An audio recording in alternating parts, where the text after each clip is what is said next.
Despite very little coverage, we're learning more about Ohio's toxic air and water concerns after a train derailment in East Palestine. Hear the action being taken in today's Daily Brief. The wall-to-wall coverage of UFOs being shot down has overshadowed the crisis in Ohio. Hear what else it's served to distract us from. Plus, President Trump officially gets his first GOP challenger.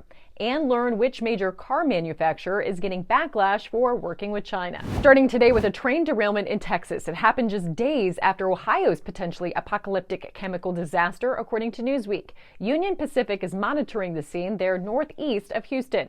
Splendora police say there were no major chemicals to be concerned about in this case, adding that the chemicals on board were household chemicals for retail.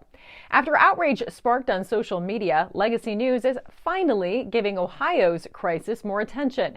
Health concerns are growing as even more toxic chemicals are revealed on the derailed Ohio train than were first made public, according to Breitbart. The Norfolk Southern Railroad train derailment occurred on February 3rd while traveling through the small town of East Palestine, Ohio. More than 2,000 residents were evacuated due to health concerns over the chemical leak, but have since been allowed to return. The EPA has been downplaying concerns even as we're now learning there were more toxic chemicals on the train than originally reported, according to ABC News. Reports are coming in of sick and dying animals and dead fish floating in local streams. Activists are calling for a more thorough investigation. Even Erin Brockovich, famous for exposing PG&E's alleged involvement in groundwater contamination in California, has been sounding the alarm. She tagged Governor Mike DeWine and the EPA in this tweet.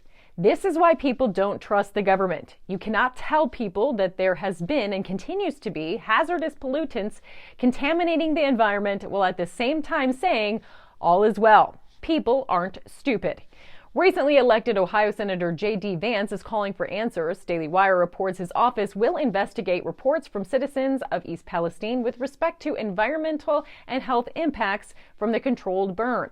He's calling on FEMA to provide resources for first responders, asking for long-term studies of the disaster, and sticking it to Transportation Secretary Pete Buttigieg for remaining silent on the derailment for more than a week. This after Buttigieg's other issues, such as the holiday travel disaster with Southwest Airlines, the Federal Aviation Administration's grounding of all flights due to an outage, and a Chinese spy balloon floating across the continental U.S. Speaking of floating objects in the air, news of a string of unidentified object shoot-downs served to distract the nation from the crisis in Ohio. But what else did it distract from?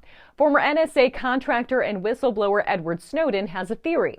TASS.com reports Snowden says shot-down UFOs meant to divert attention from the Nord Stream sabotage. On February 8th, Pulitzer Prize-winning journalist Seymour Hersh published an article alleging that it was the U.S. behind the destruction of Russia's Nord Stream pipelines at the behest of the Biden administration, according to his sources. The article lays out how the highly classified intelligence operation was pulled off. The White House says the Hersh story is totally false.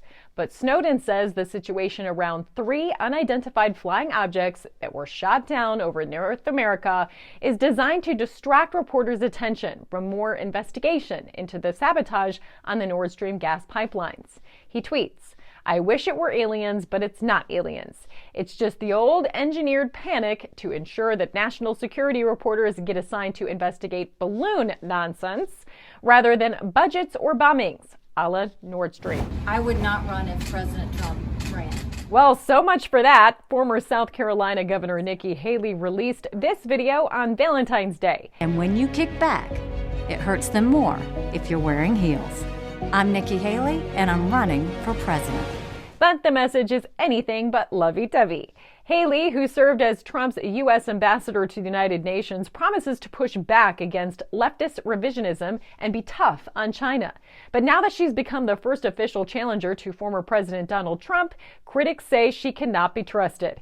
Back in 2021, she pledged not to run against Trump, and she hasn't said it just once. I'm proud of all of the work that the administration did, and out of respect, I would never do anything to go against him. I mean, I have a great respect for him, and I would never consider running against him. Her next step is to lay out her campaign plans for her presidential bid in a speech in Charleston, South Carolina on Wednesday, according to Epoch Times. Speaking of being tough on China, not all American companies are on board. The Ford Motor Company is getting slammed for teaming up with a Chinese company to build batteries, according to the Daily Wire. Ford's deal with contemporary Amperex Technology Co. comes after Republican Virginia Governor Glenn Youngkin removed his state from a plan to attract the automaker specifically because of its connection to the Chinese company. The news of Ford's collaboration with the company and its relationship to communist China is drawing threats of congressional investigations and denial of tax incentives. The revelation of a Chinese spy balloon being shot down only increases the scrutiny Ford is under. So to wrap up, while many were distracted by Balloongate, an Ohio town is dealing with a chemical crisis, the gravity of which may take years to even fully appreciate. It's also diverted attention from a bombshell report about alleged U.S. involvement in the sabotage of Russia's Nord Stream pipelines. Nikki Haley is the first official challenger to Trump for the GOP nomination for president, after she said she would support him and not run. And while tensions escalate with China, let's not let that interfere with business as usual. Ford is moving forward with its collab with a Chinese company. To learn more, be sure to go to AmericanFaith.com and subscribe to our daily newsletter.